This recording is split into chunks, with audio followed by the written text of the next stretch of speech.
W.W.A.S.P podcast. Thank you guys for the continued support. I really appreciate you. Thank you to my Patreon members. Really appreciate you too. Links are in the description if anybody's interested in that. And with that being said, I want to do a moment of silence for the person still struggling with intrusive thoughts or addiction or anything like that. So on the count of 3, I'm going to do a moment of silence. 1, 2, 3. Okay, thank you for that. And without further ado, I want to go ahead and introduce my guest for the day. I'm going to do this a little bit different than my other interviews since this is more like an addiction based interview. But go ahead and introduce yourself and like let's see, how do I want to start this? Tell us a little bit about like growing up and how your childhood was and like what led into like using drugs for the first time. Okay, my name's Story, and I am originally from the Midwest. I'm from Minnesota. I grew up in a really chaotic home, not in the sense that like my parents weren't like struggling with addiction or anything like that, but my parents got divorced when I was like 7 years old. So when that happened, we moved around a lot.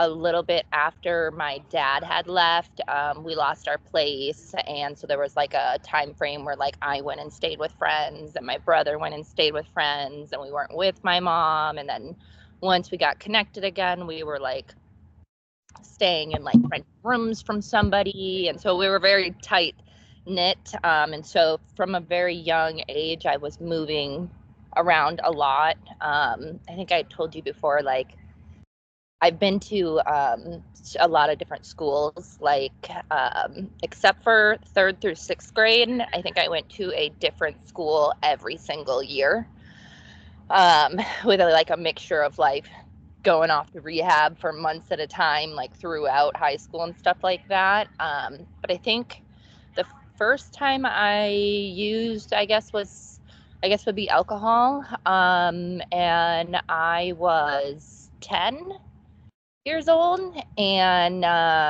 it was with one of my parents. And it was like when my dad came home and my dad, like my cousins, I had 2 older brothers, and we were playing like a drinking card game. And I guess that's kind of how it started. And then when my dad came back in the picture, we would go over to his house every other weekend. And when we would go over to his house, it was kind of like you could get away with whatever you wanted to type of thing. And so it became like drinking at my dad's house and then like smoking weed. And I guess that's kind of how it started. Okay. And was it, do you feel like I don't, or do you feel like your dad was directly enabling, or do you feel like he just didn't know that it was going to start to affect you like it did? No, I don't think he was enabling. My parents were very young when they had me and my brother. They were 19 and 20. And I think about like me now, I'm 32 years old. Like I still feel like not an adult a lot. I mean, so like I can only imagine if I had, my mom had a 14-year-old at this age that I am now. So almost it's like my parents, they were growing up when we were growing up too. So like, and it was also like the early 2000s, like transferring in from like the late 90s to the early 2000s. Cause I think the first time I used was 2001, 2002. And so like back then, like that was way acceptable. Like most people are like, oh, I'd rather have the kids drinking at our house than out in the neighborhood with people. And it was just, I don't know, like a socially acceptable thing. Like, I don't know if that's just a Midwest thing or like an all around thing, but it was very normal for like the kids who are like early teens to be drinking with the family. Okay. And like, at what point did it start to become like a problem? So when did it become a problem? Probably like right before 9th grade. I was in 7th grade when I started used through 7th grade, 8th grade. And then I want to say probably the summer right before my freshman year of high school, At that point, I had moved into my dad's house, and he worked overnights. So he didn't get home from work until 2 o'clock in the morning. So basically, like, as long as we were in the house by 2 a.m., no harm, no foul. So I was going to bed wasted, but nobody knew because, like, so probably then, and it was 'cause, like, all the kids in my neighborhood, we all hung out, and that summer we were probably drinking like a bottle, like a liter of alcohol every single night. And I had struggled with like depression and stuff like that, and been on and off meds. I think just from like my parents splitting up and moving so much, and like as a kid, like wanting that like love. And I was really confused because my dad left, and I took it out on my mom, even though like it wasn't my mom's fault, but I was just a kid and I didn't know. And so I think it was like this wanting to be a part of or feel a part of something. And I found that like with the other kids in my neighborhood that were all drinking and partying.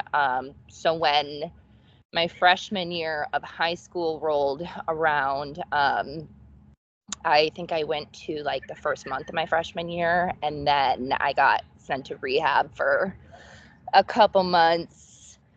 So I actually pretty much missed my whole freshman year because I was in residential treatment, and then I got moved to outpatient treatment, and then I decided it'd be a good idea to smoke weed on Christmas, and then I failed my drug test, and then they sent me back to inpatient treatment. So I think the end of my freshman year, I came back, and then at that point, I just packed my shit and left. And I was like, I think I just turned 15, and I just packed my stuff and like moved into some random trap house. And my parents were divorced, but they lived in the same city, but I lived with my dad. And so what would happen is that I would leave, and then my mom would come find me, and then she would drive me back to my dad's house, and then I would wait a day, and then I would just leave again. And I just did it over and over and over. And I was a terrible teenager. I've apologized to my parents so much at this point now as an adult, but yeah. Okay. And did you later on down the line, did you ever, was it always alcohol and weed, or was it ever like anything, like did you ever get involved in like meth and heroin and stuff like that? Yeah, so that developed quick-ish. By the end of my freshman year, I had tried just about everything except for heroin. And so, I mean, at that point, I guess throughout my high school years, I was mainly drinking, smoking weed, cocaine, ecstasy, mushrooms, acid, I guess what you would call like the fun party drugs. But like I had tried meth like maybe once or twice in high school, and I was like, yeah, it's just not really my thing. Like I want to do things that make me see colors and have fun and stuff like that. Yeah. And I also like in my head, I was like, I'll try everything, but I won't do heroin because that's not okay. But that does end up happening. But yeah, How it always seems to end up happening, no matter what. All of the things that I said that I wasn't gonna do, I ended up doing them. So, but through high school, it was mainly that, and then I didn't start using opiates until I was 25. I started using heroin when I was 25, and then when I was 28, I started using fentanyl and methamphetamine. Yeah. Okay. And when you started opiates, was it with the pills at first, and then it graduated to heroin, or was it straight to heroin? No, it was pills first. And it's interesting because like at first I didn't even like kind of realize what was happening. Like I had, I guess my first like introduction with it was that I had got all my wisdom teeth pulled out, and they prescribed me like 45 Vicodin, and I was like a heavy alcoholic at the time. You're not supposed to mix those. So I was just like I was going to the bar and I was popping Vicodin, and it was like this crazy thing. And so then that kind of happened. And then, I'm like hanging out with other people that are popping pills. And so it was kind of like periodically on and off with the pills. Like that started it. And then it was just kind of like random. I had started dating this guy who then later on became my husband. We started dating when I was 23, and he used pills like occasionally, not to the point where it was like everyday thing, but it was kind of like the same thing. Like we were both drinking, and then like occasionally like he would have some like pills and I would be like, okay, whatever. But it wasn't like a daily thing until right before. So we dated for a year and a half, and then I left and I moved to California. And I didn't realize this until I was moving across the country, is that because I was like super sick, and like the 6 weeks leading up to before I moved, we were just like snorting Percocets and stuff, but I didn't really register that I was going to get sick from it. And I was just like, whatever. And so I ended up being kind of sick like the whole way through, which looking back on it later, I was like, oh, I was definitely like withdrawing from opiates when I was moving across the country. But at that point, it wasn't even something that I thought about. And so then I wasn't using opiates when I was in California. I was out here for about 10 months. And I was doing a long distance thing with, I guess he was my boyfriend at the time. And then I ended up moving back to Minnesota for 16 months. And then him and I got a place. And so in that 10 months that I was gone, he dived like heavy back into his pill addiction. Because I guess prior to this, and I didn't find this out till like a year later, he had struggled with heroin addiction in high school. And then he hadn't used heroin for like 4 years or something when we had met. And so he was like dabbling back in, but I didn't know that until later on down the road. It's not like people just introduce themselves and they're like, hey, yeah, I used to have a heroin addiction. Like, yeah. That's not what you start with. And so when I got back, he was super heavy on that. And so then I started doing pills with him, and then that got really expensive. And so then we outsourced to cheaper alternatives, I suppose. Okay. Did you ever end up shooting up? I did. Yeah. Another one of those things I said I would never do. Yeah.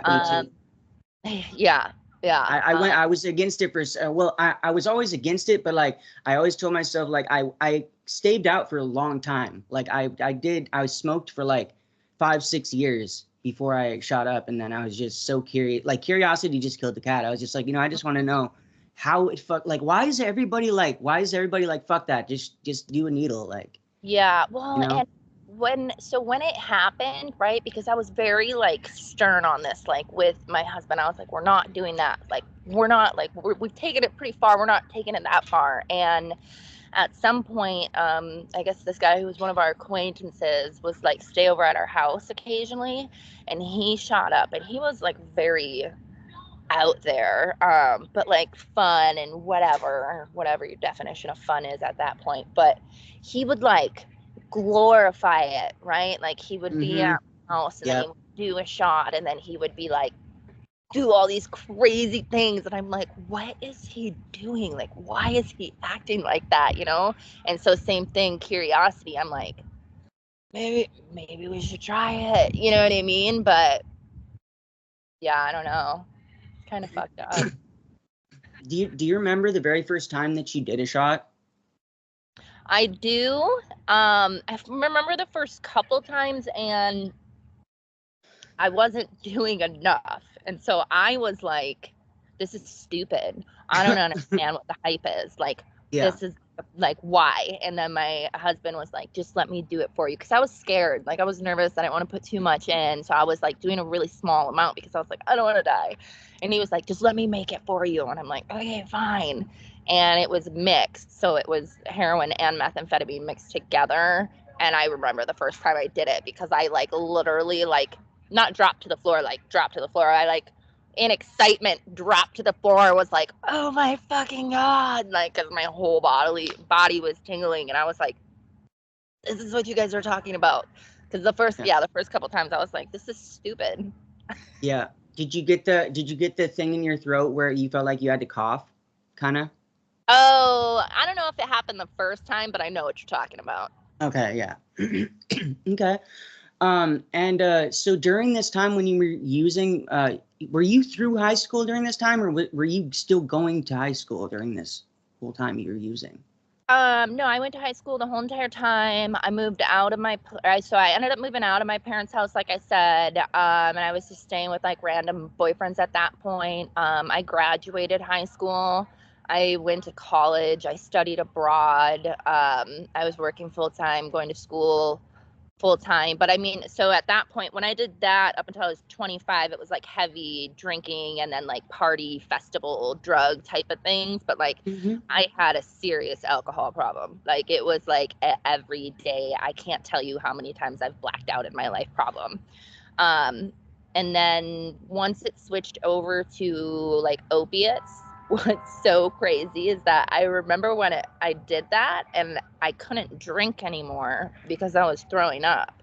And in my head, I was like, I quit drinking. Like, I'm so proud of myself. And everyone's like, oh, you're not drinking that much anymore. And I'm like, I know, right? Like, but nobody knew I wasn't drinking because I was doing opiates at that point. And so until COVID hit, because then me and my husband moved back to San Diego after I went home for 16 months. Then we moved to San Diego together. And the point of that, besides moving away from the cold, was that we were gonna get clean because we hadn't like done a bunch of crazy shit at home, so nobody really knew how bad our addiction was at that point. So we're like, we didn't really fuck anything up.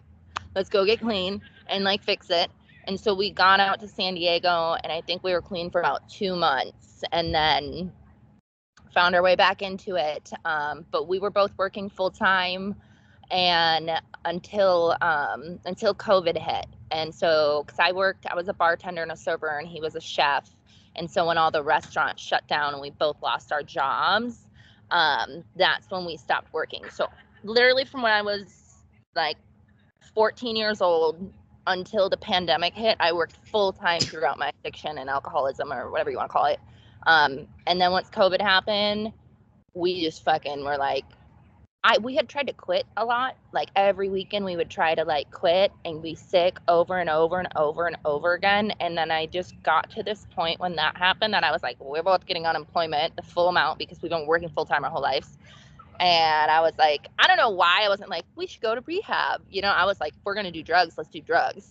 And we fucking went crazy. And then, you know, once like the unemployment money ran out, it was like a year and a half, I think they gave everybody unemployment. I mean, at that point I was like, I don't want to go fucking serve tables and go back to work. And yeah, fuck that. yeah, I was like, yeah, so it's crazy. Okay. And then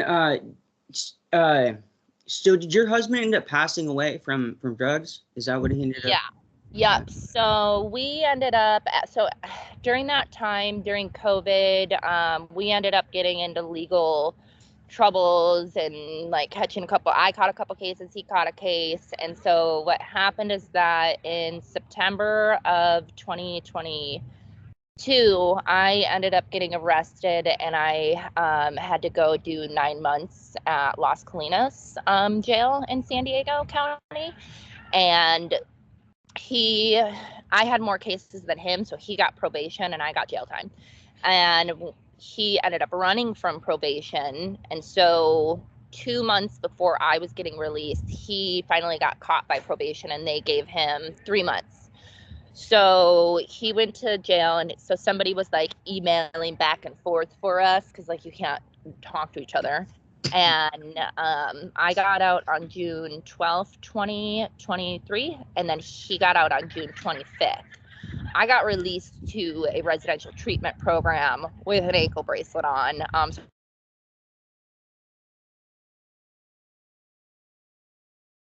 Are you still there?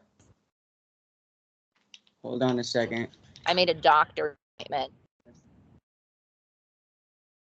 Hold on a second. You like cut out there for a second. You were talking about you said you got to the residential treatment program with an ankle monitor, and then it cut out. Okay, so I got to the residential program with the ankle monitor on. I had about 9 months clean. We didn't really get like passes or anything like that. So what I did is I made a doctor's appointment the day after he was getting released, 2 weeks after me. And so he came up to where my doctor's appointment was at and hung out there with me for like 3 hours. And what's so crazy is that, like, so that was the last time that I ended up seeing him, and we were both clean. And we're not religious. I'm not religious. He wasn't religious or anything like that. And I didn't have anything.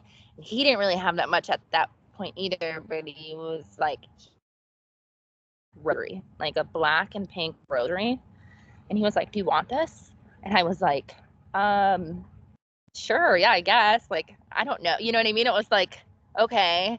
And then he gave me this like black beaded bracelet that had like skulls on it. And I always think about that. I sleep with that rosary every single night now. And it's just interesting to me because I'm like, it's like a bracelet that has skulls on it and then like a rosary. And that's like the last thing that he gave me. And I think that's weird, but kind of cool. But like, I don't know. Just very strange. No, but yeah, so. I said that's definitely peculiar.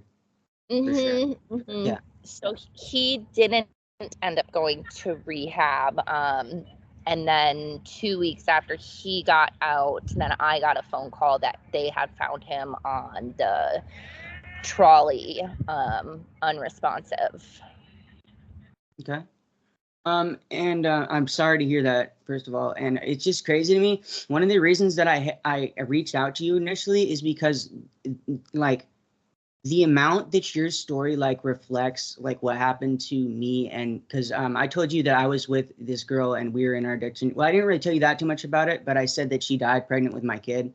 That whole thing, we were using drugs together and we were homeless, and just one day I went to go get like 20 sack, and I said I'll be right back, and I came back, and her family had pretty much been her family was just really not good people. Her family had been like prostituting her since she was about 6 years old. And so her family found we were going to leave for California to get clean together. Same kind of thing. And we had all these plans. She was pregnant. I was like, fuck that. I want to like raise this kid. I want to get clean. And so we had everything in place to move to California, and we were literally going to leave the next day. And I went to get a 20 sack, came back. She's nowhere to be found. I screamed for her, like ran around like the entire town for the next like 2-3 days looking for her, asking people like, have you seen her? Like, where did you see her last? And I ended up on like the third day, somebody finally told me, yeah, we saw her get into a car with like 3 other people.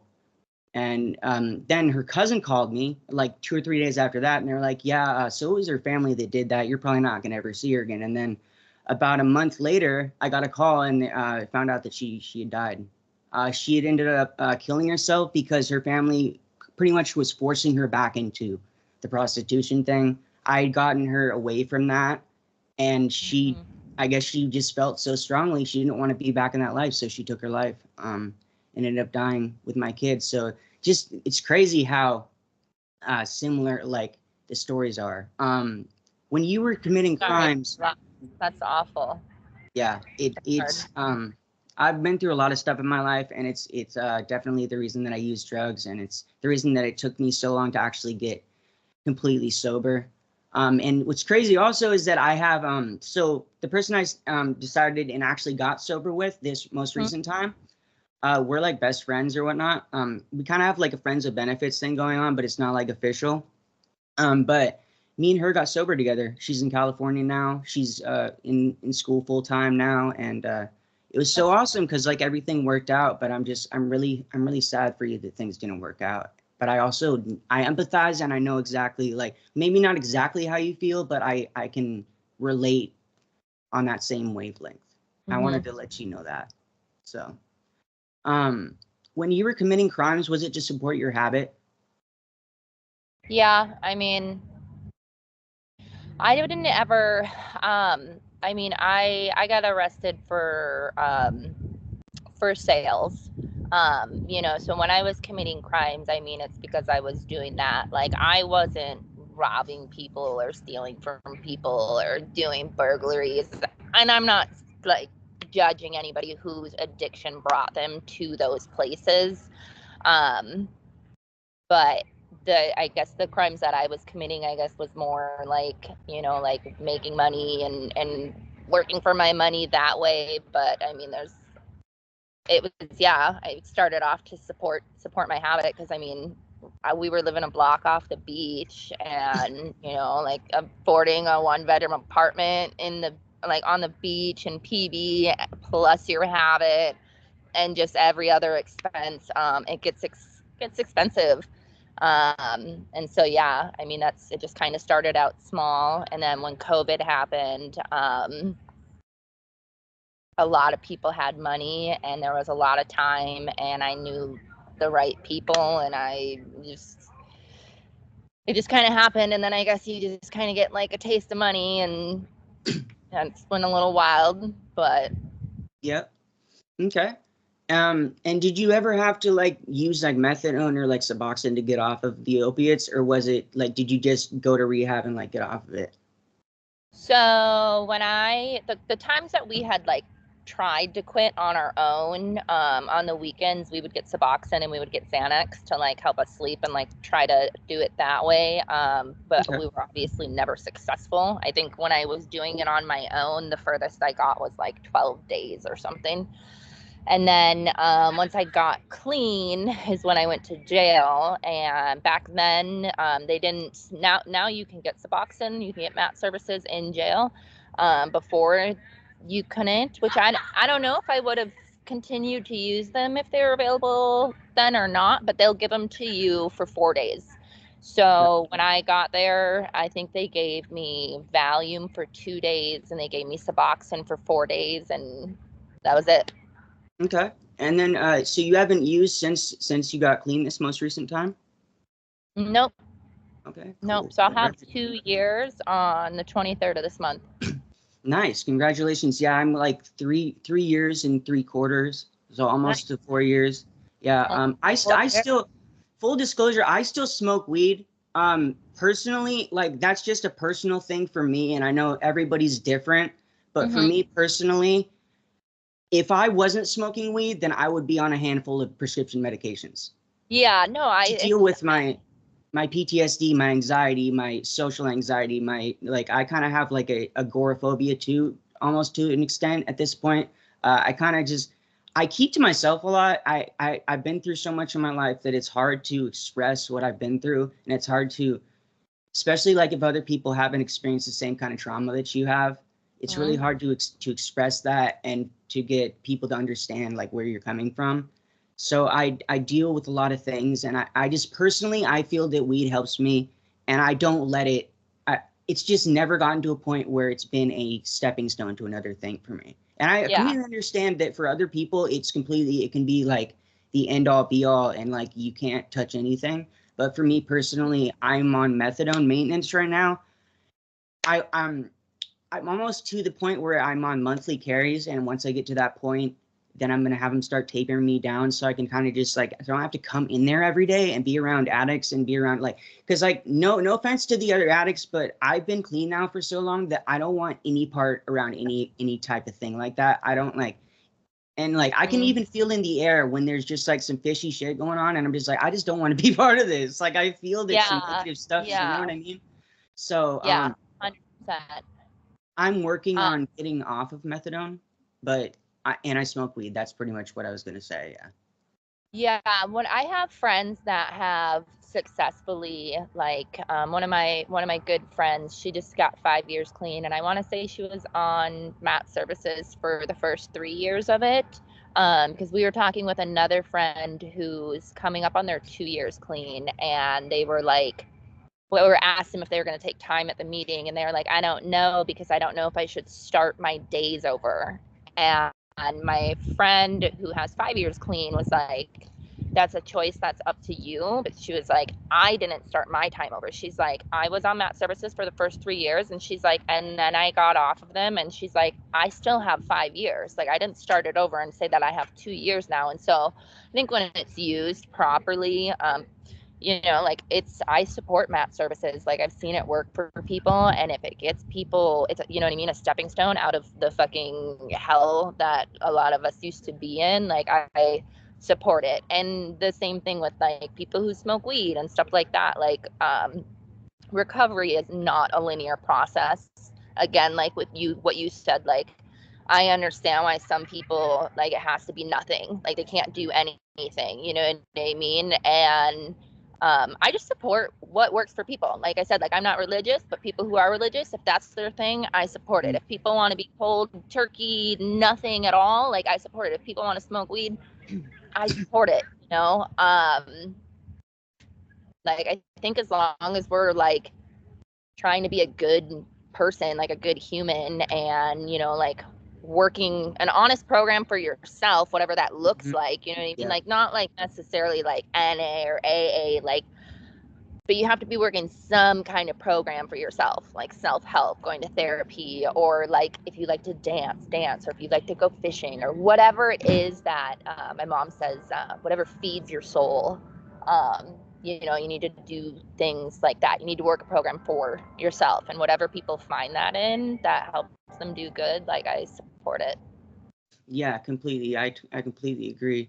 And like, fuck, I forgot what I was gonna say just then, but I do want to touch on your music. You said you're very musically inclined. I'm a producer. I make music. I write poetry. I write rap. I make like pretty much beats. I will make beats from anywhere from like country to like dubstep. So I do like a wide range of stuff.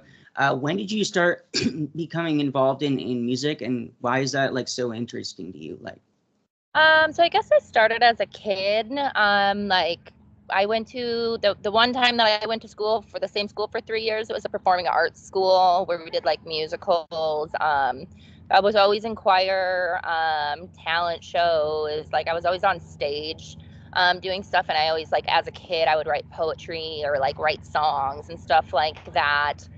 And it was just something that I loved to do. And then I guess like in my early 20s, because I was just like in so much chaos, I kind of like got away from that, you know? There was just like random little things. Sorry, there's like a helicopter. no, it's totally fine. I get it. There's just like random little things that I would do, and stuff. But I've always loved like writing lyrics, so I actually don't play any instruments. I want to. I have a guitar. I'm learning how to play it. But for me, it's more about like writing lyrics and stuff like that. And so at first, you know, I'm writing all these songs, and I have like songs in my head, and I'm like, how do I do this, you know? And so when I was in jail, it was funny. I started like writing again, and my cellie would always like make beats, and then I would rap to them. And now I'm not like, I'm a rapper and I'm gonna become some famous rapper, right? For me, it's more like it's about the lyrics and it's about the things that I write about. But I'm like, but how do you get people to hear your songs if you don't like perform them yourself? You know what I mean? Like you don't just like hand people pieces of paper, like, here, read my rap that I Yeah.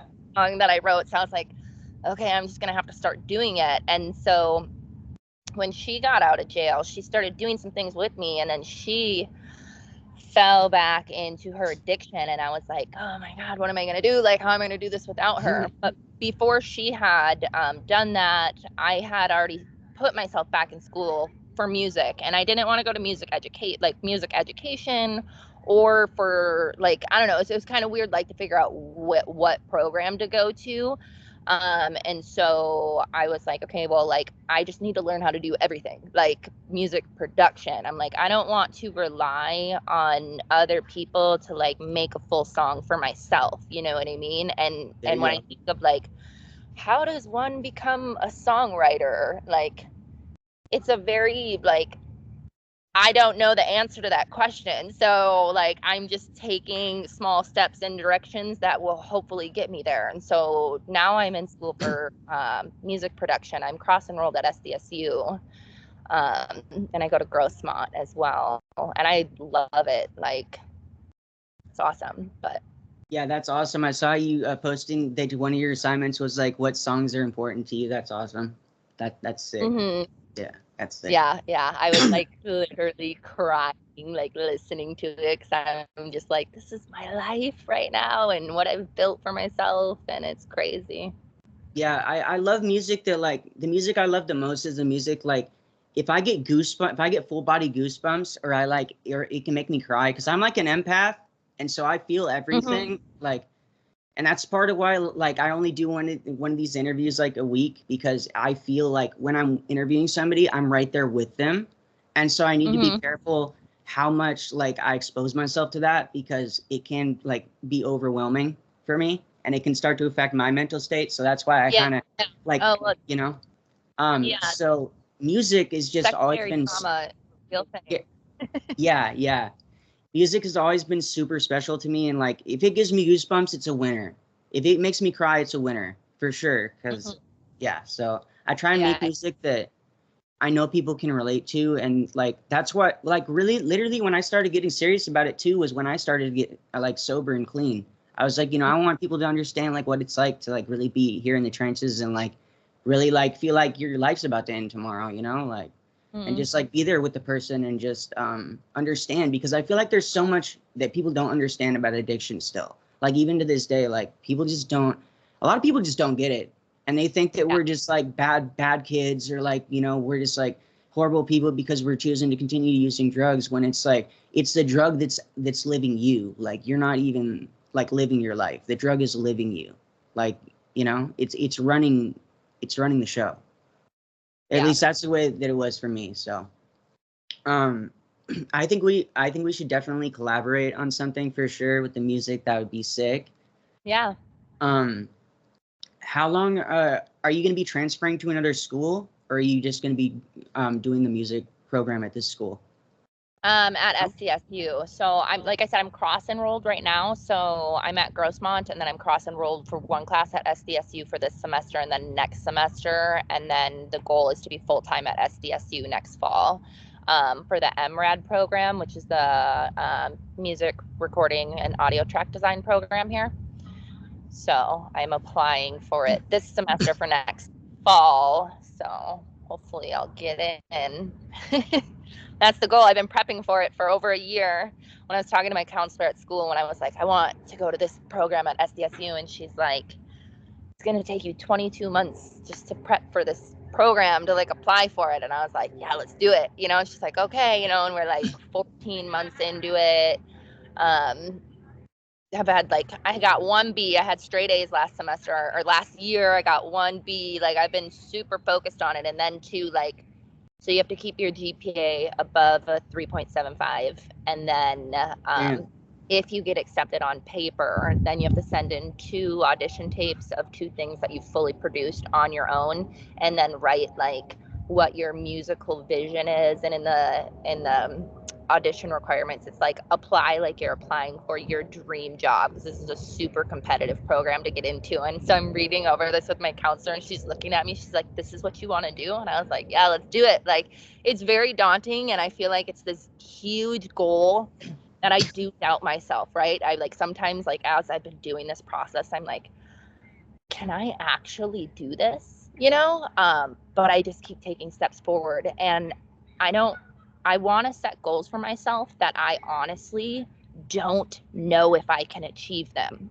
because I feel like when you set goals for yourself that you honestly don't know if you can achieve, if you do, like the growth in that, you know, like if you're setting goals and you're always hitting them and then you're wondering why you're not growing and changing, it's because like you're not setting your goals high enough. Like that's my opinion and how it works for me. But yeah, like I mean, I definitely have self-doubt, but I feel like I need to have that, otherwise I'm not like trying to do more with my life, I guess. Do you feel like, because I noticed like that's one of the first things I noticed when I was like seeing your posts and whatnot, is that I was watching your stories and whatnot, and how you were saying that you kind of just like you're working full time, you're going to school full time. Like, do you feel like that helps you keep like that helps you stay sober too? The fact that you're busy all the time, that you're keeping yourself busy. Do you feel like that's a Yes and no, because after my husband passed, so it was July of last year, I didn't go back. I put myself in school right away, but I didn't go back to work until April of this year. And when I went back to work, I went super part-time, like maybe 10 hours a week Okay. throughout the summer until just 6 weeks ago, where now I'm full-time school, full-time work, because during that time period from last July until April, I was still in outpatient treatment services. I was in school, and then I put myself in therapy. I went to therapy every week. I had a hard time not being busy and having downtime, but I needed that space to grieve. And so I took like 8 or 9 months off of work and like literally went to so many self-help groups and individual therapy and group therapy and like building new relationships with people, because I'd lost my husband. So I'm out here by myself. I didn't talk to anybody from prior. I had just got out of jail, and all of my family's in Minnesota. Like my family was like, come home. Like, why are you not coming home? And I'm like, because I feel like that's me giving up. And so literally, like, I was grieving the loss of my husband, and then at the same time, like, trying to build new relationships with like people in the community. And it was exhausting, but like the best thing I could have done for myself was not throw myself into work for those 8 months, because then I feel like when I eased my way back into it, now I'm at this point where I was ready to go back to work, like, and so I do think like, yeah, like obviously like you don't want to have too much free time, but like I also think you need to gauge where you're at in your process. Like, what do you need to be busy with? Do you need to be busy working on inside, or like do you need to be busy doing things outside of yourself? Or like it's really all about what is keeping you busy that's gonna like help you move forward, and the things that do keep me busy right now, like I'm very passionate about school. I'm very passionate about my job. So I guess I don't see it as busy work because I love everything that's on my schedule, Okay. So in a way, you did kind of work up to it. It wasn't just right away. You were like, I'm going full-time school. I'm going full-time work. Because I know me personally, if I did that right away, I would fucking psych myself out. Personally, I would psych myself out by doing that. So I was just like making sure that you built up to it. Because okay, what was the hardest part for you in your addiction, or like one of the lowest points for you in your addiction? The lowest point for me was probably when I became homeless. A lot of people like the rock bottom is when they went to jail, but I'm like, that's not mine. Like I was ready. When they picked me up, I was like, please take me, because I don't know what to do anymore. I was homeless for the last 6 months of my addiction. And I remember when I had like, it went from like having a place to staying at a friend's place to living in my car to my car breaking down. And I was living in this parking garage in Ocean Beach. And I remember being there, and I was so depressed, and I was like, fuck, like I didn't know what to do. I had nowhere else to go. And I literally was just getting high and like sleeping in the parking garage. Like I wasn't even going outside. Like I was so depressed for like a good month. I probably just stayed in there because I was like, I don't know, like couldn't accept the reality of like where my life was. And I think that's the only time I ever really felt like I had actually given up on myself. Okay. That was probably my low point. Okay. Did you ever overdose? So I came close. So I've been Narcan once. But it was like, I don't think they needed to Narcan me when it happened. But there was another time where they should have Narcaned me and they didn't. It's actually, somebody recorded it. I'm actually going to be posting clips of that video on my 2 years clean, with like audio of it. And I remember when it happened because I was pissed at the girl who recorded this. And I'm like, why didn't you, like, I remember being like, why didn't you guys Narcan me? Like, I'm literally dying. And they were like, because you would have been mad. Like, you were still breathing.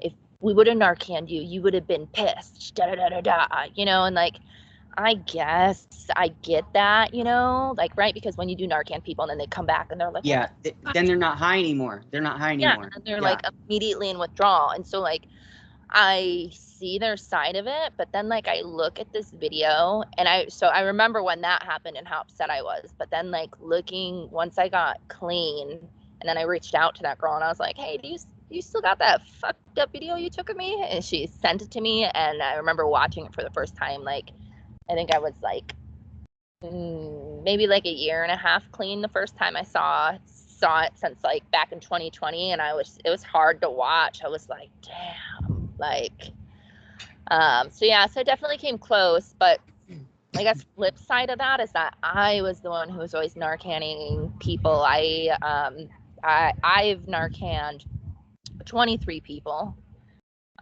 when I was in my addiction. Like, people would be overdosing and people would yell for me because they didn't know what to do.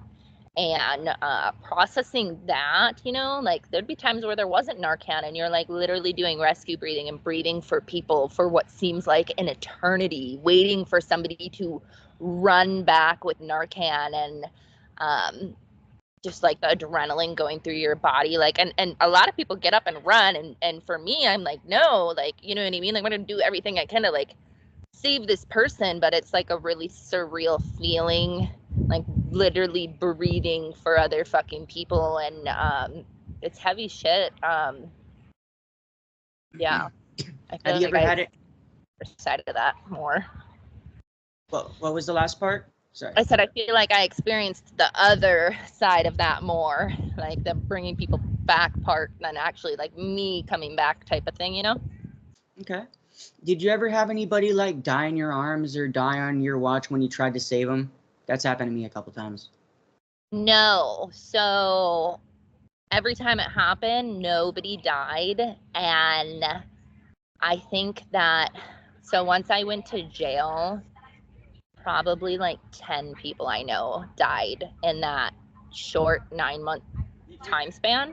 And so I had felt like this guilt of like, right? Because I was like, nobody ever fucking dies when I'm there. Like, it never happens. Like, like, you know, and so I almost felt like this guilt of like, if I wasn't in jail, like I could have been there, I could have helped them. Because it was like, as soon as I was out of the picture, it was like I couldn't, by the time I got out of jail, I couldn't count on my hands how many people that I knew had died. And I felt really guilty for that, actually. Yeah, I can completely understand that. And then on the flip side, like the way I felt, you know, like I felt like I just could never do enough, you know, like I could never do enough to save them. And like I've held that guilt like pretty much ever since it happened, you know, like one of my best friends died in my arms. Like I tried to save him, and like literally it still makes me fucking mad. Like he was literally like in the like basement of this house, and fucking I come down the stairs, and fucking he's just like off the bed turning blue, and two people are just standing there like not doing shit. They're just watching this happen. I'm like, dude, it's not fucking cool. Like, what the fuck? You're not gonna call an ambulance? Then fuck you. I will call an ambulance. I don't even care if I go to jail for a felony. Like, first of all, they won't even take you to jail for something like that. Yeah. And if you're just gonna watch somebody die, like, what the fuck's the matter with you? And so like the ambulance came and whatnot. Fucking I was there trying to resuscitate him with the EMS and whatnot, and yeah, he died. He ended up dying in my arms. So I've had that happen, and it's really hard to carry that guilt around. Yeah. I can't count how many people in my life, you know, that have overdosed. Like the list is fucking like never ending, and it just keeps on getting bigger and bigger. And like even like every month I'll hear about somebody, like, because I still go to the methadone clinic, and like I'm not like friends with people down there, but I become acquaintances. Like I know these people. So like the amount of those people that have died is just fucking insane, because, you know, half of the people that get on methadone are just doing it, and I hate to say this, to get a free high.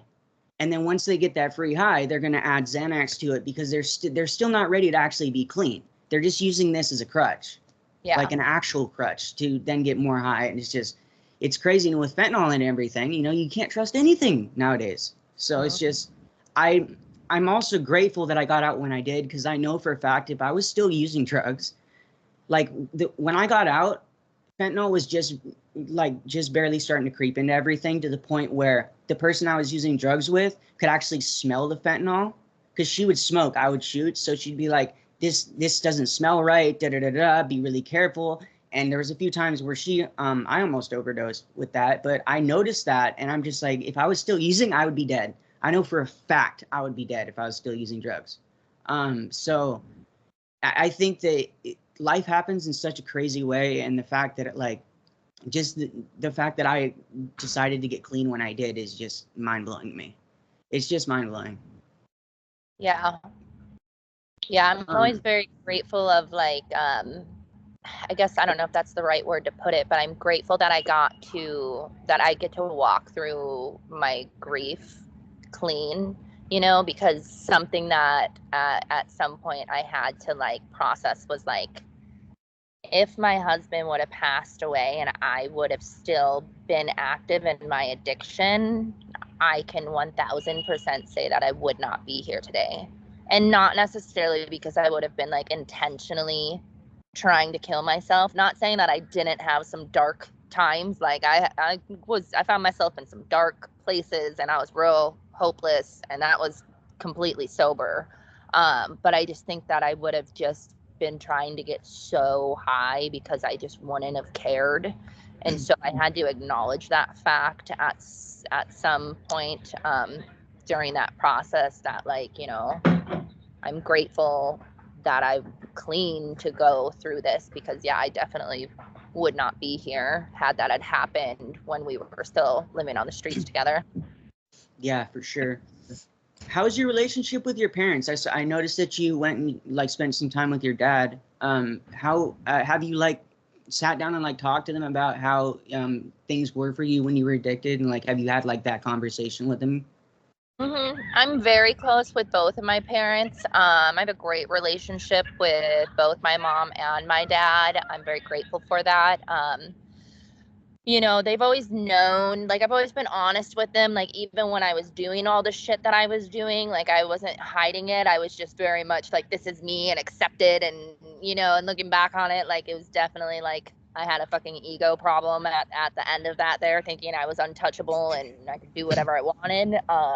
But my parents have always been super supportive and have always been there for me, and accepted me wherever I'm at in my life, and I'm super grateful for that. When my mom will come visit. My mom's a social worker, therapist. She's licensed. She's run rehabs, done case management, so she's worked in this field my entire life, which is kind of nice because she's been around it. It's, you know, I see other people who have parents that are I have no idea how to even talk to my kid about this, approach this. And so I feel very fortunate for who my parents are, you know, because my mom comes down here to visit, and we go to 12th and Imperial and pass out Narcan and hand out sandwiches and do things like that. Or last time she was here, we went and volunteered at a sobriety festival. So she's very much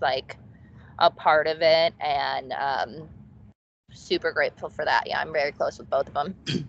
Okay. Do you have any regrets from when you were, well, I know obviously you have regrets from when you were using drugs, but what are your biggest regrets?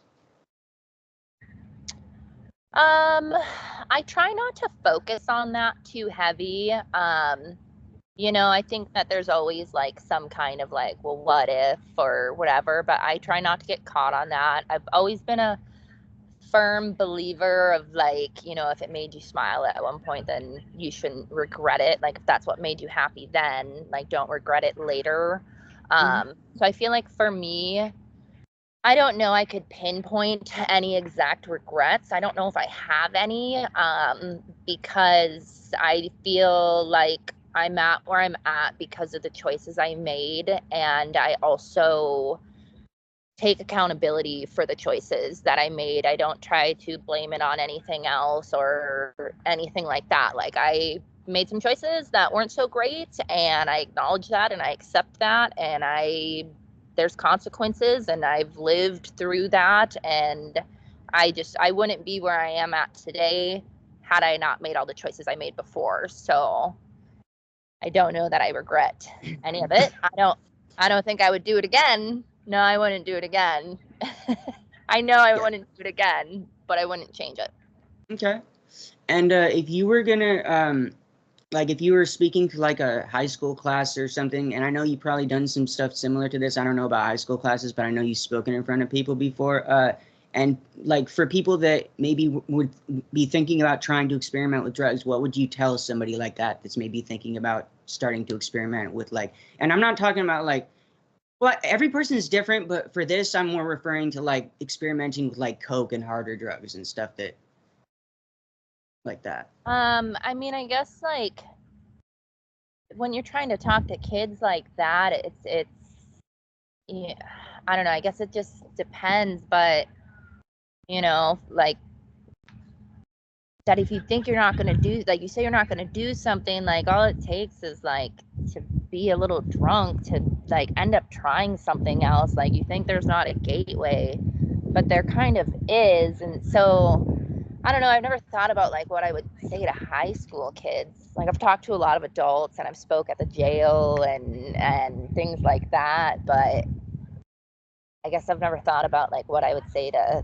high school kids besides like, I don't know, be smart, be educated about it. I mean, fuck, like social media and the internet is such a huge thing nowadays. It's not hard to look up on the internet, like the consequences of what happens, you know what I mean? And I guess just maybe like look at the things in your life that you value, like, right, whether you're in sports or what it is that you love to do, and understand that, like, if you're gonna go experiment, like, you're gonna lose all of that. Like, are you willing to lose all of the things you love? I guess maybe I would try to take it from that approach. Okay. Okay. And is there anything else you want people to know about your experience, or anything that you might? Also, I'm kind of curious about what do you know what you might say to a parent that maybe is struggling with has a child that's out in active addiction? What you might say to a parent like that? For that, I mean, honestly, I would tell them to reach out to Al-Anon.